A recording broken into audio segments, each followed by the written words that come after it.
Have you been setting boundaries in your divorce? Well, today we're going to be talking about 10 legal and emotional boundaries that we think you should consider when going through your divorce or de facto separation. Hello, Mum. Hello, Laura. Hi, everyone. Now, it's really important that you understand that this is a general education discussion. What we talk about and what we suggest may not be a good fit for you, so always check with your lawyer. But we're going to be talking about 10 legal boundaries and emotional boundaries that perhaps I wish I'd known some of. And we know a lot of our members, when we do our live Q&As weekly, they bring up these issues and Mum's just like, you got to set some boundaries. I would like you all, as you listen to this episode, to think about, have you even considered these yet? And if you haven't, how can you put them in place so that you can be better emotionally and in a better space legally so that you can have a less stressful divorce? Yes. But let's go to our jingle. Hello, I'm Laura Furiosi, divorced mother of 3, and I'm here with my mother, Lynette Galvin, with 35 years' experience in family law. You're listening to the Divorce Course podcast. Through our candid discussions, we hope to help you through your divorce or de facto separation. We will be answering the most commonly asked questions and covering the stages and steps that you will face on your way to freedom. Welcome, Mum. Welcome. Hello, Laura. Since we've added the jingle, which for some reason the podcast deletes the sound, the music in the background, so it's just me talking. So I am trying to figure that out. I'm sorry about the quality at the moment. We are changing systems, but I know that you would rather listen to us in a bad quality than miss us doing an episode. So we're just going to push on through. I am not a tech genius. If anyone is, please contact us. I'm just going to list out the 10 different boundaries we want to talk about today, Mum, and then we're going to go through them because I will create a checklist as well so you can download it off our website, thedivorcecourse.com.au. Go to the free resources section and you can download this because I think it would be really helpful for people. Yep. Now, I'm going to just quickly list them all out. We've got communication boundaries we're going to talk about, task boundaries, digital boundaries, living boundaries, financial boundaries, legal boundaries, emotional boundaries, physical boundaries, family boundaries, friendship boundaries. It's a boundless number of boundaries. I know, but I really do think it's something that you just have to initiate. So let's get into it because we've got 10 to talk about. Mum. Okay. So number 1, communication boundaries. And this can be tricky if you've got kids. So let's talk about if you don't have kids to start with because this will be relevant to everybody. Yep. But it's really important to set limits on your conversations with your ex. Yep. So deciding how and when you're going to communicate and keeping it brief and to the point if you guys are not amicable. And of course, avoid getting drawn into any unnecessary arguments. What are your thoughts on that, Mum? I think that's right, Laura. You're also protecting yourself because even if you initiated the separation, it's a lot to process. And I always say start as you mean to go on. So if you don't have children, you've probably got joint debts, mortgage, a car or pets or something, but that can be dealt with through text messaging. If you've separated and you are sure that's the right thing to do, then there is no point in continuing to essentially have a debate over whether or not you did the right thing leaving or whether you're going back or not. So keep it very businesslike and do your partner the honour, I guess, of allowing them to grieve without having hope that it will come back again, that the relationship will keep going. And from your point of view, if you were the one who didn't leave, if you were the one left behind, you need space to accept and understand the new reality. And if your ex is contacting you all the time, that's not helping you at all. So I think a lot of people in the beginning, they go, we're going to do this amicably, we're going to sort this out, maybe before. Some people are amicable and they do that, but there are some that have a manipulative and controlling exes or high conflict exes. And these big, long discussions or email trails that people have with their exes, especially in the early part of the divorce, can really get people into trouble. We've talked about this in Don't Discuss Percentages, how the percentage pitfall argument. I'll put the episode in the show notes. But you talk about, Mum, that issue there. What's the issue there? We've given a big talk about that. And that is, you can say, and people often do, I'll go 50-50 and I won't touch your super. And they're just saying it to get out the door or to, not be seen as the bad person or because they're guilty. But don't do that. If you negotiate percentages, you will fight twice as long over what constitutes the property pool, so what 50% looks like.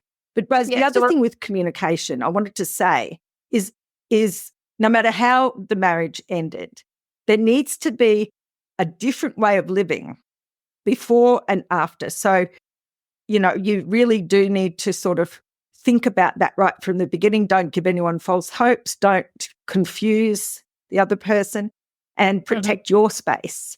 When it comes to children, you may, if it's amicable, that's fine, but still set some boundaries around when they can contact you. Emergencies, of course, are different, but there are some great parenting apps for those people who have high conflict or manipulative controlling or family violence situations. There's the Our Children app. We've got an episode with the creator of that. You can go listen to that one. There's also My Family Wizard, and there are a whole bunch of other communication platforms that you can set up to do with them, and try and aim to have emotion-free communication. Yeah. So we have a communication compass that you can download where we describe to you, the way to check your messages as you send them to make sure they are free of emotion, they're nice, they're exact, they're short, etc. And they're just the facts. So, all right, so have a think about your communication boundaries. I want you to literally think about, where is it coming from? Is it upsetting you?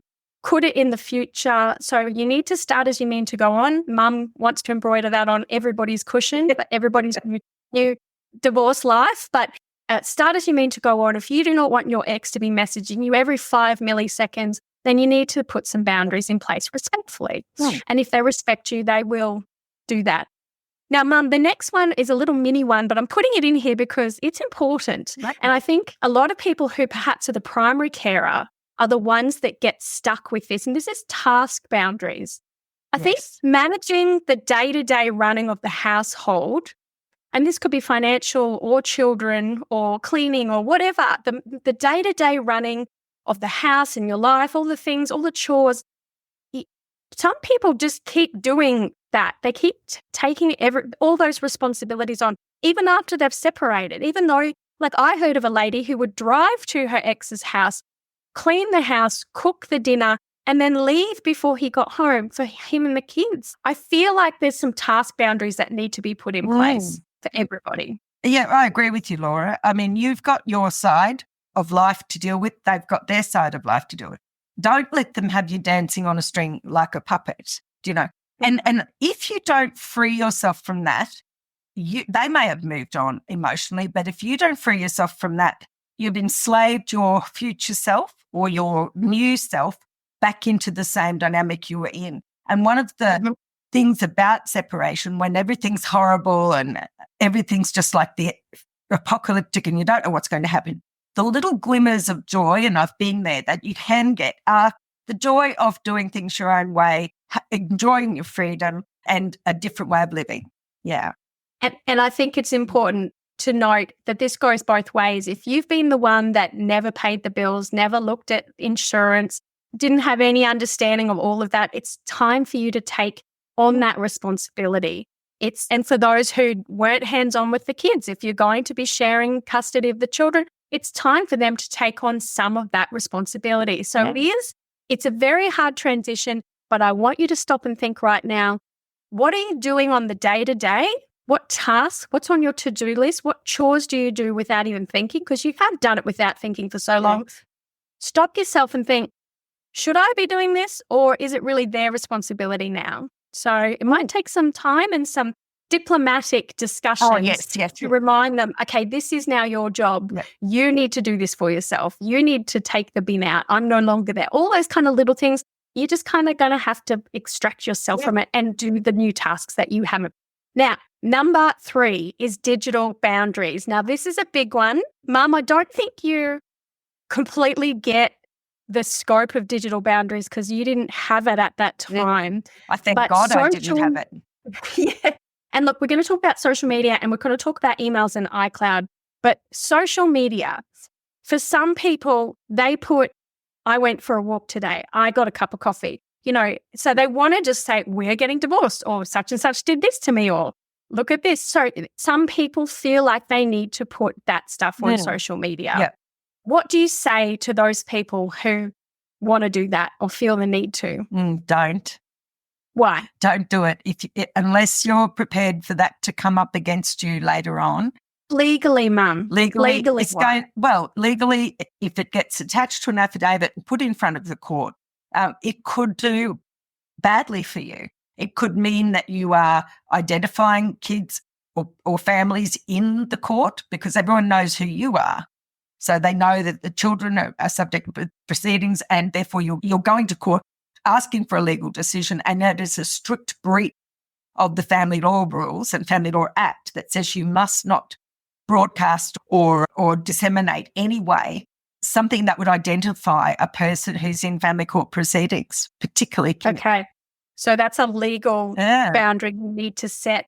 And then on top of that as well, I've heard a quote that said, dance like no one's watching, but text and post on social media like a judge is reading it, because you might not think you're going to end up in court, but watch out if you do, because that stuff is it's not them saying this. They just post it. They put it in their affidavit and it's awful. Yeah. Now, the other part of digital boundaries for social media, I think, is do you block, do you unfollow your ex? Or do you let them stay on? Like, what can people do about that? Like, social media, I feel, can be used as a way to stalk and comment and make and belittle or make people feel bad about what they're doing as they go through an emotional roller coaster of breakdown of divorce. So I think this ties in with the boundaries that you're talking about in communication. You, I think, have to make the day that you leave, the way you deal with everyone on social media, different to the next day. Because if you don't, and you stay friends with your ex on Facebook and for a couple of months and then stop, it can be quite a shock for people, and it doesn't seem like a natural thing to do. Now, if you're going to say to your ex, you can only communicate with me by text or by email at the moment, we're upset, or we'll only talk on Mondays, whatever, Facebook is a way for them to have shots at you or to communicate with you, even nicely. Even just putting likes on your posts can feel quite stalkery. So stalkery, is that a word? But so I think it's better probably to leave some sort of communication open. If you have to talk about the kids, you have to talk about the mortgage, but social media is not the place to do that.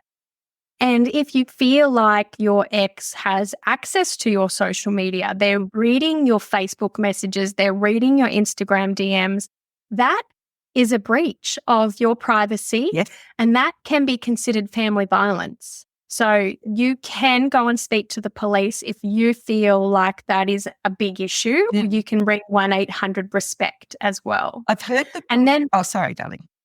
And then that goes into email and cloud security, iCloud security.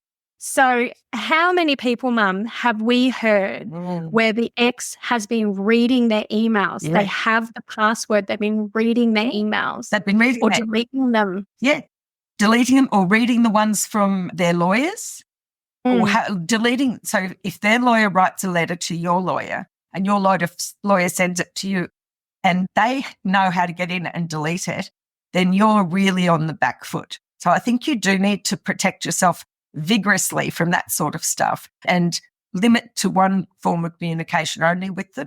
I think that you need to have a little bit of a scan of your friends. I know this is hard, but not all of those friends will be on your side, and some of them will be leaking information. We will talk about that in a minute as well. But yes, there are the screenshots and the sends and of people who you might have blocked your ex, but friends are doing the sneaky. They call them flying monkeys.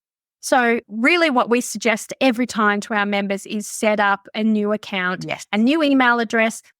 Try and do it on a completely different platform. If you were using Gmail, use a different one. If you're trying really, and make it a weird one if you want, just and get everything sent there. So keep the other one as it is if you want, but try and start a new one. And same with all your passwords and everything. Make sure you've got those digital boundaries in place. Yes, your ex might not be that kind of person, but it's horrible to find out later on that they are if they do it to you, because you can't undo it. So there's no harm in changing passwords and unlinking. if you've got Apple devices, yes. unlinking, etc. If you get a new partner, and I hope people do move on, how do you then deal with it on social media in a relationship, and then the other side, the other person can hear it? So it's best that unfriending is best. And I do agree with you. I encourage my clients always have to get a different email address, and even maybe another email address for their legal stuff or the letters. Just keep it all in one side, one place. Okay. Now let's go into living boundaries, because this is where you live. Yeah. And a lot of people at the moment, Mum, are separated under one roof. It's just terrible. So how do people put up boundaries after they've separated but are living under one roof? Well, it's hard. It's probably the worst sort of separation you can get. Some people I know have a lock put on the bedroom door of the room they're sleeping in and they're living in. Some people still share all of the house, but except the bedrooms. Other people, there's a second living area. They might divide, say, upstairs and downstairs to be separate. Best if it has a separate entrance, but it's hard. It's just hard. Now, we've got a great episode called Separated Under One Roof, and we've got some great do's and don'ts in there, which can legally affect your separation date. And if you want to go into depth on that, go and listen to that episode. Yes, it's a good one. If you are not separated under one roof, if your ex has left or you've left, there needs to be boundaries set about who can come into your home, even if the home still belongs to the both of you. What do you say to those people? Because we get so many mums that say, my ex just walks into my house whenever they feel like it, or they've still got a key, or so what kind of things can these people do? So first of all, you'd think because their name's on the mortgage or their name's on the house that they're entitled to come and go as they please. And a lot of people do think that.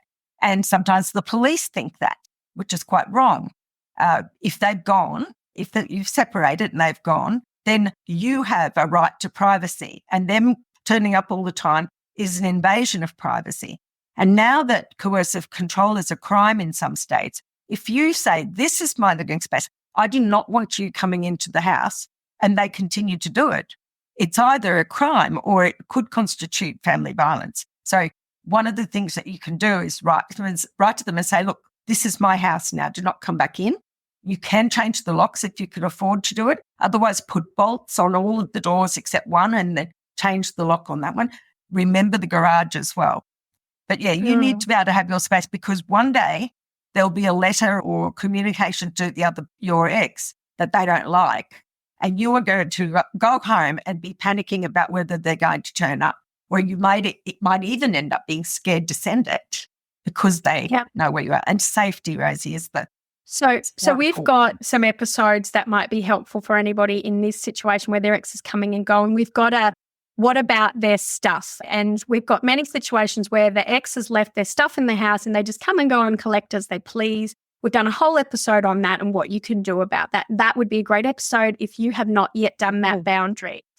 And just touching on living boundaries, we've also got sleep, and we have a great episode about sleep and divorce. Yeah. So prioritizing your sleep really matters in this. There's been studies that we talk about with Shay from the Goodnight Co. in that episode where she says it's nearly the equivalent of being drunk if you haven't had a good night's sleep. Yeah. And can you imagine going to your mediation drunk? Like, you're not going to be making good decisions. So please go listen to that episode. She's got great strategies for those really struggling with sleep as they go through divorce. All right. Let's get into financial boundaries, Mum. Okay. So you always mention separate account. Yeah. So what kind of boundaries should they set up when they've separated and they're moving forward? Well, if you've got an income, change the bank. And so set up a new bank, set up a new account, and get your salary diverted to there. That means you've got control of it.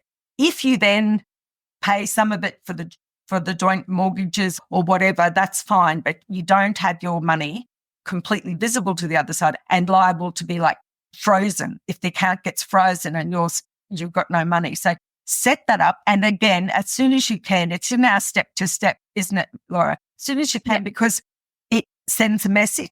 No one would be surprised if you do it straight after separation. It looks odd if you do it months down the track.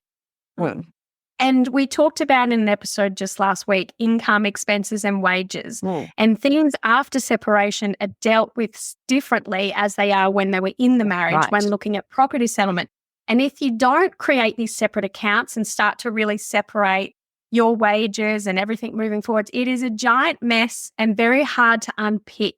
So for accounting purposes even, having separate accounts is great. And also, Mum, we've got many people stuck in the gilded cage situation where their ex gives them little bits of money when they feel like it or when they're being good. So can you explain that good person, bad person situation? And that's why we want your money separate. Even if you can't afford the mortgage, at least you've got some money to live on. And there are a lot of people doing this.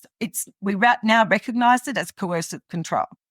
I'll look after you, you stay in the house. And so you think, oh, great, I get to live where I've always lived because I couldn't afford the mortgage and they're going to pay the mortgage.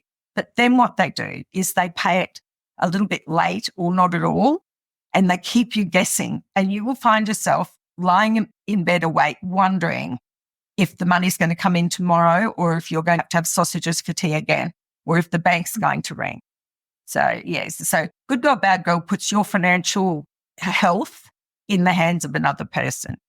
So if you are in that situation, we've got the Gilded Cage episode you can listen to, but also spousal maintenance, are you eligible? That's one way. If you've got no income and your ex has all the money, spousal maintenance is a way to get that financial freedom and have those financial boundaries before property settlement. And when it comes to financial boundaries, one of the things that really upsets a lot of our listeners, they have to provide all this disclosure to their ex, and it shows where they've been, what they've done, what they've had for dinner, and they freak out about it and they feel like it's unfair. What can people do about it? Well, I think it's two things. Need to start doing your disclosure but have no idea where to start? Feeling overwhelmed about mediation coming up? Or just trying to deal with negotiating with a manipulative ex? Then you need to go to thedivorcecourse.com.au to go to the free resources section where you can get a mediation checklist, a disclosure checklist, a word salad, read a letter like a pro checklist, and also a before you go checklist. Get ahead of the game and be organised and ready, as this handy checklist, along with the accompanying episodes of the podcast, will be perfect for you. All you need to do is go to thedivorcecourse.com.au and go to the free resource section and download the free checklists today. When it comes to financial boundaries, one of the things that really upsets a lot of our listeners, they have to provide all this disclosure to their ex, and it shows where they've been, what they've done, what they've had for dinner, and they freak out about it and they feel like it's unfair. What can people do about that? I think it's two things. One, that people think it's unfair, and the other person has to tell you too. So it's just everything's out there. But the second aspect of it is that it can be dangerous if your ex is a stalker, or if you're afraid of your ex, or if they create scenes in front of people. Then handing over that information can reveal where you've been and what your pattern is. But remember the Central Practice Direction that came out in November 21, revised in May of this year. It says none of those steps, i.e. the discovery steps, none of the steps need to be taken if it's going to jeopardise your safety or the children's best interests. So for that reason, if you've got a demonstrably abusive ex or financially abusive or coercive ex, then why not black out the locations? They can know the amount you spent and they can know what it was, but you could black out where you were.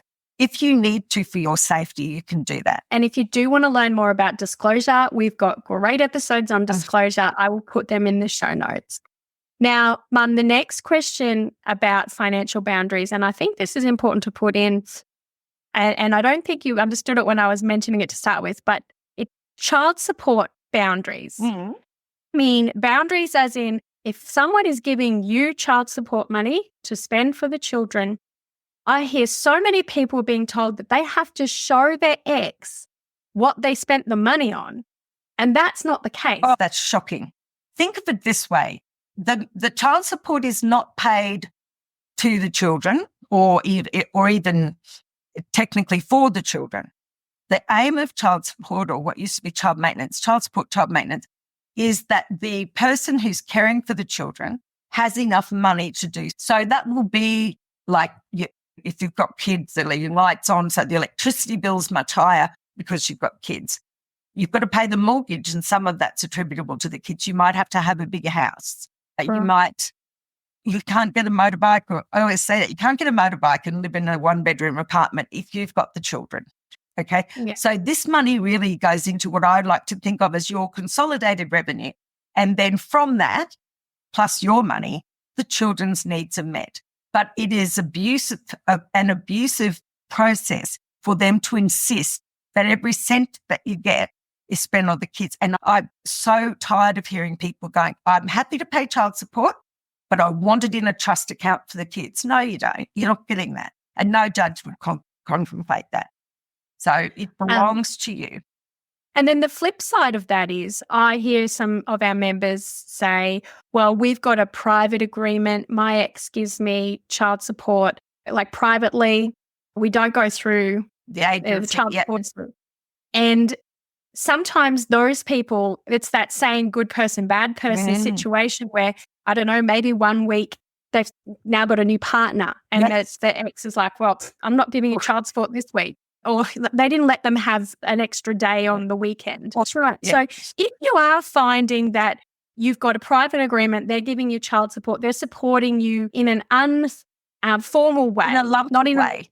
But you can create those financial boundaries for child support by going to Services Australia and getting them to set it up, because then you don't have to collect it, you don't have to follow up on non-payments, and that will give you a bit of breathing space and get you out of that good person, bad person situation. That's right.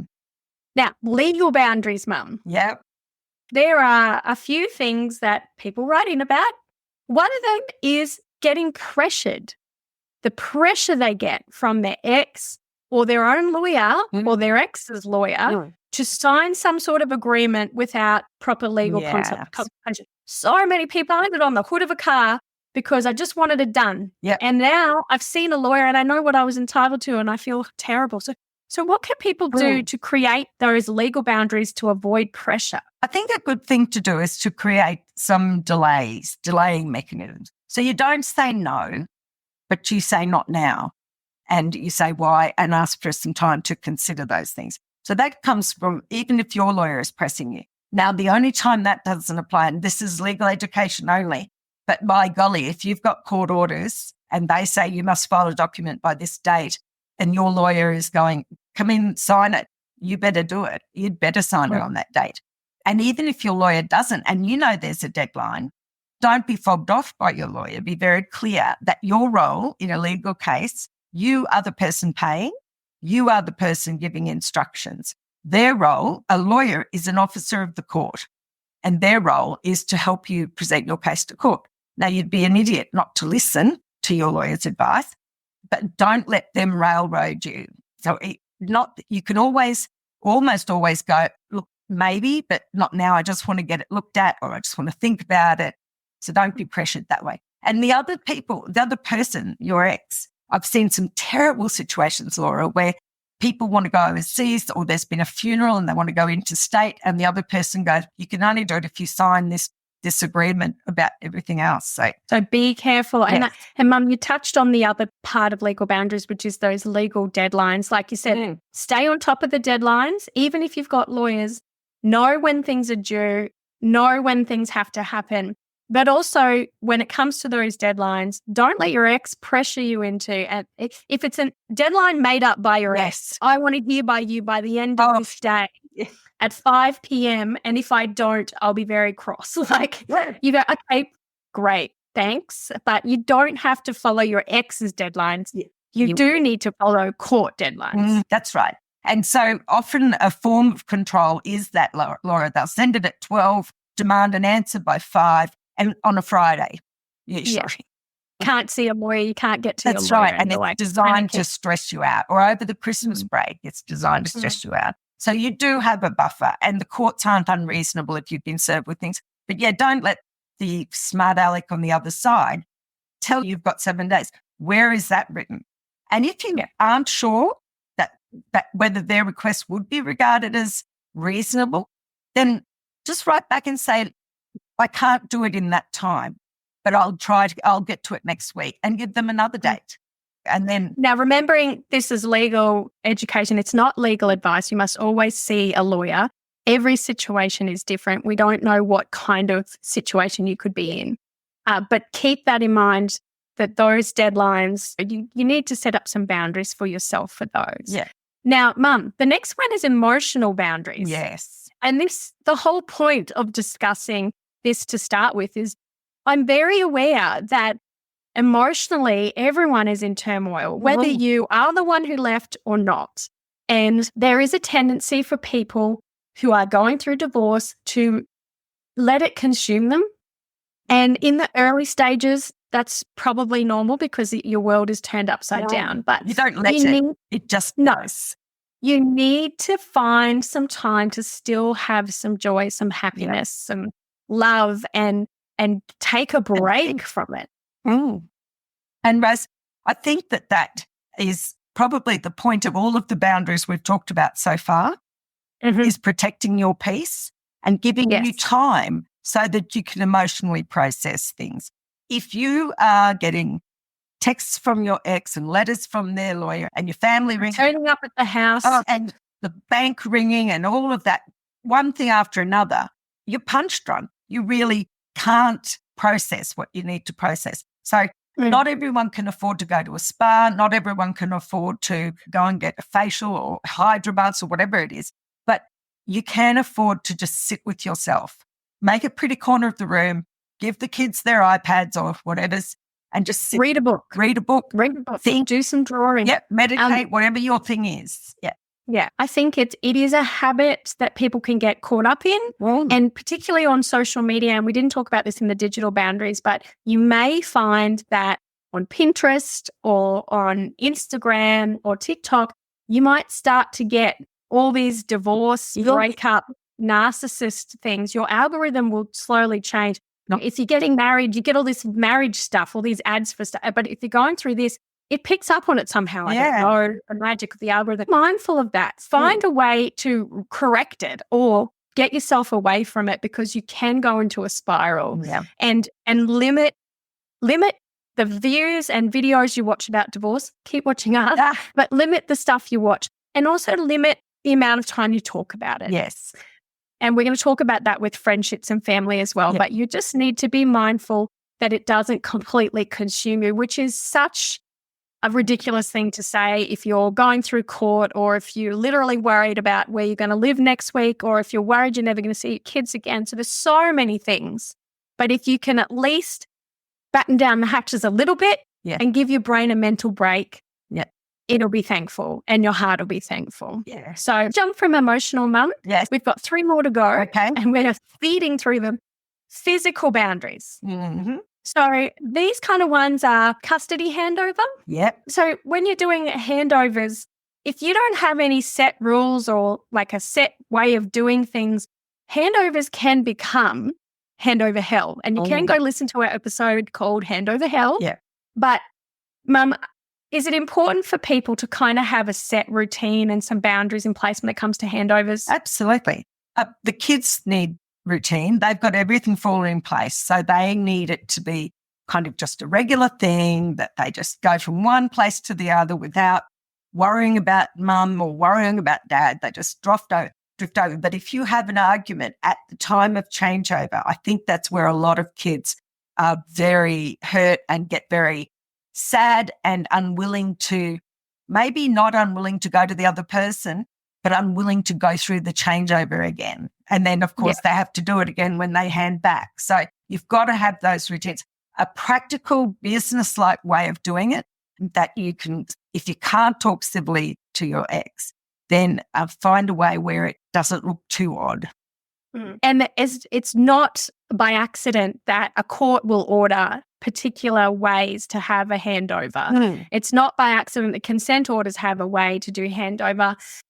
If you don't yet have a parenting plan, if you don't yet have consent orders, it's something you need to consider, because having those boundaries, those rules for handover is going to take away some of the stress. Worrying, messaging them saying, are you going to come pick the kids up? If you've got those rules in place, you don't have to worry about that. If you know that it's a specific location, you're not backwards and forwards and arguing over where to do it. Yes. So some clear rules on how, when, and where it's going to happen. And that's going to reduce the conflict and ensure a more safe handover. And like you said, the kids are going to be less stressed about it. Yes. Now, the other physical boundary that we need to talk about, Mum, is restraining orders and AVOs. If you do feel triggered by this, please call 1-800-RESPECT or Lifeline and hopefully get some help there. But sometimes you do legally need to protect yourself physically, especially if you're being stalked or harassed or anything like that. So that is an option for people. It is. Look, you've got to do everything to keep you safe. And to some people, going to the court and asking for a family violence order may make them more vulnerable or upset the ex so much that their lives are at risk. So do it if it's safe. But if your ex is basically a law-abiding person, then you can get a family violence order against them, say that they're not to come within 100 metres or 200 metres of your house or your work, whatever. And if they are a law-abiding person, generally that's all that's needed. If they don't follow those rules, then you can report it to the police, should report it to the police. And the police, if necessary, will breach them for their crime and they'll get penalties and ultimately they could go to jail if they keep breaking the orders. Family violence order is a good idea if they'll follow it. If you'd like to know the process, because I know some people are too afraid to do it just because they're unsure of what will happen.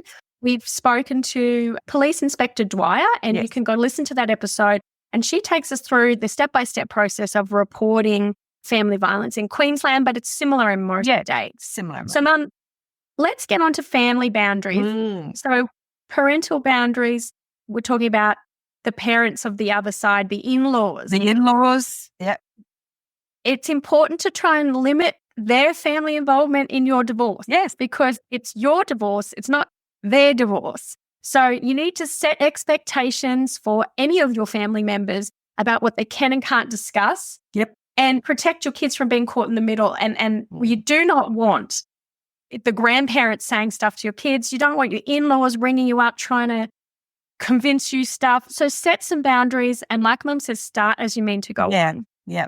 And I think that those boundaries with in-laws they really can be very bittersweet. Is that sometimes they're such lovely people and you've been their daughter or son for so long that it hurts for them to withdraw from you. They may only do it for a short term, or you may need to say to them, look, in the short term, I know that you need to support your daughter or you need to support your son. So, for the meantime, let's just talk about the kids occasionally. I'll set in something in place. It's odd, though, that you do have to set boundaries for your family as well, for your own family. It's not their issue. They can be there to support you when you're in a puddle of tears, but they shouldn't be too involved in your case. I mean, you have to have your supports, but you've got to walk this road. And you're the one who makes the decisions and you're the one whose life is affected. So, well, I did a TikTok, Instagram reel the other day and it basically said, top tip, you need to be the one who has to live with the decision and the agreement. Don't take advice from anyone else who doesn't have to live with it. Absolutely. Apart from your lawyer. So, all right, and that moves us on to children's boundaries. And I think this is so important. This is like number one. I don't know why we're saying it down the end, but it is number one. Ensure your kids are not being part of the fight. They're not being messengers. They're not being spies. And let them be children. Yeah. And keep them out of adult matters. Yeah. And the common scenario that I hear is that devastated parent who's getting a divorce, sitting around the table or in the lounge with members of their family or their close friends, literally belittling or rubbishing their ex. And the kids are just in the next room and their little ears are picking everything up. Or you say, oh, you don't want to do it. You're not going to do it through your kids, but you can't stop your mum when she comes over because they're angry. Crash talking you to the kids. Mum talks about some strategies you can put in place, what you can say or do legally around it to consider. So go listen to that episode. I'll put it in the show notes. Also, when it comes to them being used as messengers, what you can say if they come up to you and they say, oh, they said, I need to tell you this, you go, I'll speak to daddy or mummy. You don't need to worry about that. Yes. I'll deal with it. And then just cut the conversation off and then communicate with the other parent. The last thing you want them to do is feel like they're responsible for their own upbringing, passing messages back and forth. And it can work the other way too. If they've come back from the other person's place and they've got little bits, obviously kids, they'll chat in the car probably on the way home, or the first half hour that you won't be able to shut them up. It's really hard to do. But if they say something that's quite shocking to you or may affect your property settlement or whatever, your interest, just don't react to that. The worst thing you can do is go, oh, really? Tell me more about the new girlfriend. And then the kids get into the habit of remembering little bits from the other house and thinking, I must tell dad or I must tell mummy, because when I say these things, they're really interested in me and they want to hear more. Just a tip there. Wow. Yeah. So start as you mean to go on. So set those boundaries with your kids. Set those parenting boundaries so you are not letting them do some of the work. Yeah. And set those boundaries with the family around you. And that takes us to the last one. Yep. And that's friends. So friendship boundaries. Some friends may want to offer you advice or take sides. Mm-hmm. So let them know what kind of support you need and set limits on how much you want to talk about your divorce. Because if you don't let them know what you need, they're going to just, I see it a lot when people break up with people and they go, oh, I never liked him anyway, or, oh, he was so horrible, I hated it when they did this, or, and immediately it becomes this gossip fest, and maybe they don't actually hate their exes. And then it creates this snowball effect of them always trying to say bad things about your ex. Right. So you need to really tell them what kind of support you need. And the words you'd use, Laura, would be something like, yes, I understand where you're coming from, but I've got enough strength to get me through this and I'll get my kids through this, but I don't have enough strength to help you guys process it all as well. You say that politely, but they are all, everyone mourns when a separation happens. They treat it like a death, I think, because if you were in a group of friends and you always went out for drinks or you always went out for dinner and then one of the couples breaks up, it does cause a change in the dynamics in their group. And there can be issues with themselves where their partner might be like, well, if they broke up, then we might break up. And they worry, so there's all these things that can happen. And the dynamics can change and they can be mourning. And they are upset and they're angry. Maybe your ex did something horrible, so they're really angry. And you're like, dude, I'm the one who needs to be angry. You need to be the one who support me, please. So it's hard. Is it like that TikTok, I can forgive you for what you've done, but I've already told my mum. Oh, my mum. That's right. Yeah. So, and I think friends and family are the key to getting through your divorce. 100%. The right friends and the right family. And Mum, what is the thing about getting in the hole that you always say? Yeah, you don't want someone who's going to get in the hole with you. You need someone who can lift you up, including when you choose your lawyers or who you're going to confide in. You need someone who can lift you up and remind you what a normal life is like. So, Mum, that was a really quick speed run through. You did say, oh, there's no way we're going to be able to get through this. I did speed run us because we have done pretty much individual episodes on all of these boundaries. So let's just go through them again. We've got communication boundaries. Have you worked on that? Your task boundaries. Are you still working on things for your ex? Your digital boundaries. Is your social media and your emails and your iCloud, are they safe? Living boundaries. Have you got boundaries or are people just your ex breezing in and out whenever they feel like it? Financial boundaries. Have you got a separate account yet? Are you protecting your privacy for safety reasons, for disclosure? And are you setting up child support so you're not desperately begging for things all the time? Legal boundaries. Are you getting legal deadlines thrown at you all the time, or are you putting your foot down and making sure that you're staying on top of the ones that matter and ignoring the ones that don't?